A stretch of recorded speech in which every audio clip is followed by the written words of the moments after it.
సమాజానికి పనికి రాని వానివే అని అర్థం. అట్లనే వర్ణ వ్యవస్థ ఏర్పడింది. బ్రాహ్మణోసి ముఖమాసిద్ బాహు రాజన్యకృత ఊరు తదస్య యద్వైశ్య పద్భ్యాం శూద్ర అజాయత అని.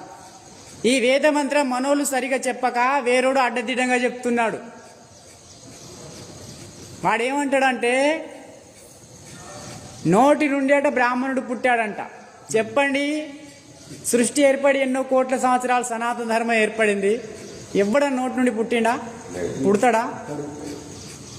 ఇక మనడు సరే బ్రాహ్మణుడు తల నుండి పుట్టిండు నోటు. ఇక క్షత్రియుడట భుజాల నుండి పుట్టిండట. భుజాల నుండి పుడతాడా ఎవడైనా? ఇక వైశ్యుడు ఇక్కడ నుండి వెళ్ళిండట, పొట్ట నుండి. శూద్రుడట పాదాల నుండి వెళ్ళిండట.